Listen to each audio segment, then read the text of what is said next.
30 লক্ষ মানুষের হত্যার পেছনে ছিল 2 লক্ষ মা বোনের সম্মানের যে ঘটনা যেটা ঘটেছিল, তার পেছনে ছিল আমেরিকা।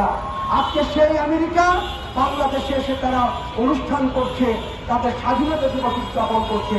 তার সহযোগী কে হয়েছে? ওই পুরনো বন্ধু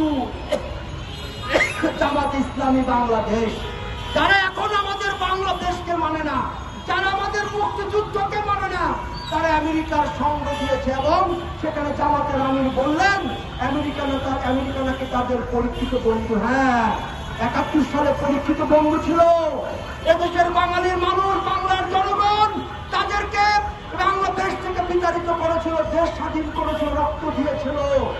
আজকে সেই পুরাতন বন্ধুর সাথে তারা আবার সখ্যতা গড়ে তুলছে। তাই 71 সালে জামাত ইসলাম যেভাবে মুক্তিযুদ্ধ বাংলাদেশের স্বাধীনতার বিরুদ্ধে করেছিল আমেরিকার সহযোগিতায়, আজকে সেই জামাত ইসলাম আমেরিকার সহযোগিতায় সেই কাজই করতে যাচ্ছে। তাই আজকে আমাদের লড়াইটা শুধু আমেরিকার সাম্রাজ্যবাদী আগ্রাসনের বিরুদ্ধে না, আজকে মুক্তিযুদ্ধ বিরোধী, স্বাধীনতা বিরোধী এই প্রতিক্রিয়াশীল শক্তির বিরুদ্ধে আমাদের লড়াই জারি রাখতে হবে।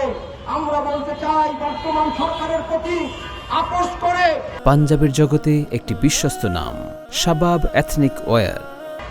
আজাদ করে দেশ বিরোধী চুক্তি করে দেশ বিকিয়ে দিয়ে, স্বাধীনতার সার্বভৌমত্বকে বিকিয়ে দিয়ে কোন সরকার চলতে পারে না, চলতে পারবে না। অতীতের ইতিহাস থেকে শিক্ষা গ্রহণ করুন, অতীত থেকে অভিজ্ঞতা নিন। এবং আমরা আজকের সমাবেশ থেকে বিক্ষোভ মিছিল থেকে বলতে চাই, যারা ওই সংসদ ভবনে অনুমতি দিল তাদের বিরুদ্ধে ব্যবস্থা গ্রহণ করতে হবে, তাদেরকে আইনের আওতায় আনতে হবে।